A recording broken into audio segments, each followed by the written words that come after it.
नमस्कार दोस्तों, मैं हूं एडवोकेट डीपी पांडे।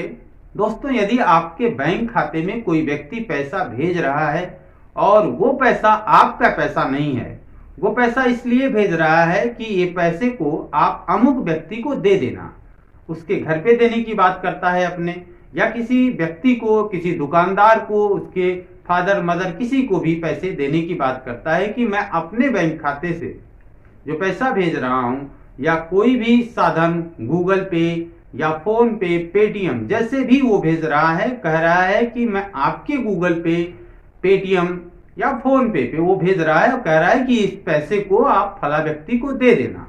और आमतौर पर ऐसा आपने देखा होगा कि बहुत से ऐसे लोग जो दिल्ली, मुंबई या घर से बाहर रह रहे हैं, वो इस माध्यम से पैसे को भेजते हैं या बैंक खाते में भी डाल देते हैं, या तमाम ट्रांजैक्शन के जो साधन है उस साधन से वो भेज देते हैं।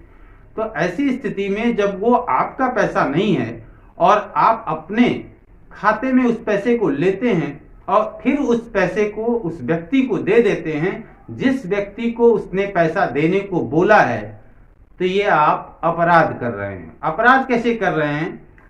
अब ये विश्वास की बात है कि उसने पैसे दिया और आपने दे भी दिया, फिर आप कहेंगे कि ये अपराध कैसे है। इसको एक एग्जाम्पल के माध्यम से आपको समझाता हूं कि एक व्यक्ति जो मुंबई में रहता है, उसका परिवार गांव में रहता है और वो मुंबई से पैसा भेजता है अपने फादर को देने के लिए, और वो पड़ोसी के खाते में पैसा भेजता है कि इस पैसे को मेरे फादर को दे देना। उसने एक बार 30,000 भेजता है और दूसरी बार वो 20,000 रुपया भेजता है और कहता है कि इसको मेरे फादर को दे देना, घर पे कुछ काम चल रहा है। अब पैसे को भेजने वाला व्यक्ति उस पर विश्वास करता है, करीबी होगा तभी उसको पैसा दिया, और उसने, उस पड़ोसी ने पैसा उसके फादर को दे भी दिया। लेकिन कुछ दिन के बाद, 6 महीने, साल भर के बाद, उन दोनों के बीच में, पड़ोसी हैं, कुछ बात को लेकर कोई विवाद हो गया, तो उस पड़ोसी और उस पैसे भेजने और पैसा पाने वाले के बीच में कोई विवाद हो गया, दोनों के बीच में। अब ऐसी सिचुएशन में जब विवाद होता है तो आदमी तरह तरह की चीजों को खोजता है, खंगालता है।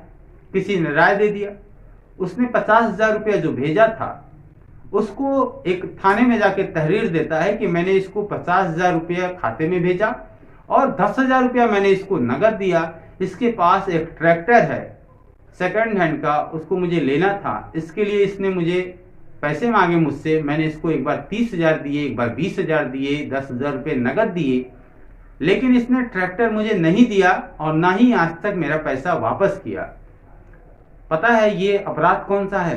अपराध होगा आईपीसी की धारा 406 का, जिसे कहते हैं क्रिमिनल ब्रीच ऑफ ट्रस्ट, आपराधिक न्यास भंग, या ये भी कह सकते हैं कि अमानत पर खयानत।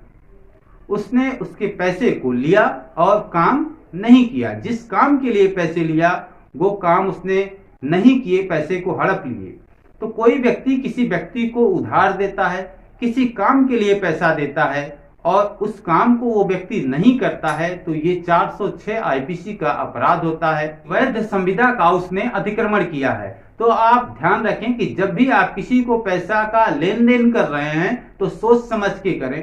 आप किसी दूसरे के पैसे को अपने खाते में न लें। अगर विश्वास में किसी रिलेटिव का, किसी परिचित का, किसी भी व्यक्ति का अगर आप पैसे को अपने खाते में ले रहे हैं तो आप अपने पास इस बात का भी प्रमाण रखें कि आपने पैसे को दे दिया है। बहुत सारे एविडेंस, आप फोटो भी रख सकते हैं, वीडियो भी रख सकते हैं, उससे लिखवा के ले सकते हैं।